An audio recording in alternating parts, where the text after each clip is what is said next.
Indira suspense காப் thriller திரைப்படத்தை எங்கேயும் எப்போதும் கண்டு மகிழ சன் நெக்ஸ்ட் ஆப் டவுன்லோட் செய்யுங்கள். அப்பன் குடிய கெடுக்கிறவன், புள்ளைங்க நடிச்சு ஏமாத்துறவங்க, பாவீங்களா பாவீங்களா, எப்படி எல்லாம் நடிச்சு எங்க எல்லாரையும் ஏமாத்திருக்கீங்க நீங்க. டேய், என் குடும்பத்தை ஊர் முன்னாடி தலகுனிய வைக்கணும்னு இந்த வேலையை பண்ணிருக்கீங்களா?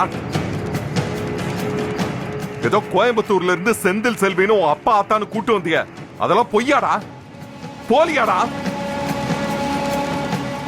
ஏய் நர்மதா, நீயும் கூட இருந்து இதெல்லாம் பண்ணிருக்க பாரு, உன்னெல்லாம் மன்னிக்கவே மாட்டேன்.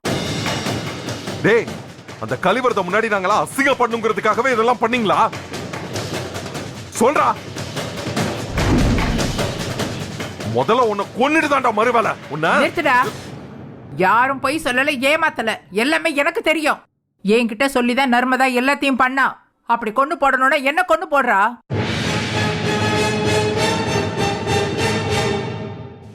இவ்வளவு பெரிய துரோகத்தை பண்றதுக்கு உனக்கு எப்படி மனசு வந்துச்சு? இதுக்கு நீ பேசாம வச்சு என்ன கொண்டிருக்கலாமே. எனக்கு எப்படி உனக்கு என்கிட்ட மறைக்க தோணுச்சு?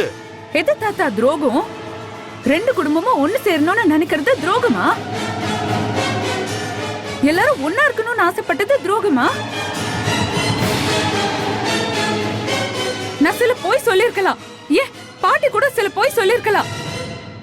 ஆனா எல்லாமே நம்ம குடும்பம் நல்லா இருக்கணுங்கிறதுக்காக தான். நம்ம குடும்பத்தை கெடுக்கணும்ல நினைக்கவே இல்ல. என் குடும்பத்துக்கு எது நல்லதுன்னு உனக்கு என்னடி தெரியும்? நீங்கெல்லாம் என் குடும்பத்துல சேரது நல்லதுன்னு உனக்கு யாரு சொன்னது? அப்பம் பண்ணிட்டு போன துரோகம் இன்னும் என் நெஞ்சுக்குள்ள நெருப்பாதான் எரிஞ்சுகிட்டு இருக்கு. இந்த ஊருக்குள்ள தலை நிமிர்ந்து நடக்க முடியாம இன்னமும் நாங்க அவமானப்பட்டுக்கிட்டு தான் இருக்கோம். பெத்த பிள்ளைங்கள கட்டி கொடுக்க முடியாம, கரையேத்த முடியாம நாங்க கலங்கி போய் நிக்கிறோம். இதெல்லாம் நாங்க மறந்துட்டு உங்க கூட கொஞ்சி குலாவோன்னு நீ எப்படி நினைச்ச? நெருப்புல விழுந்த புழு மாதிரி தான் இன்னமும் நாங்க தவிச்சுக்கிட்டு இருக்கோம்.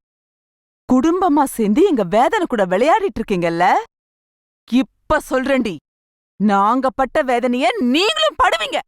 இவ்வளவு நடந்ததுக்கு அப்புறம் இன்னும் ஏமா இவன் நின்னுகிட்டு இருக்கான்? டேய் போடா. எதுவா இருந்தாலும் ஏன்ட்ட பேசு, என் பிள்ளைகளை தொடர வேலை வச்சுக்காத. நீங்களே என் சொந்த பந்த உறவன் தான் நான் பொறுத்து போறேன். ஆனா எதுக்கு ஒரு எல்லை இருக்கு. என்னடா எல்லாம் இருக்கு? என்ன எல்லாம் இருக்கு? என்ன பண்ணுவ நீ? உன்னெல்லாம் பேச விட்டு வேடிக்கை பார்த்துக்கிட்டு இருந்தோம் பாத்தியா? அது என்னோட தப்பு. என் குடும்பத்தை அசிங்கப்படுத்தினதுக்கு உன்னை கொன்னு போட்டுட்டு தான்டா மறுவேலை பார்க்கணும். இன்னைக்கே முடிக்கிறோம் உன் கதைய. ஏய் தள்ளு.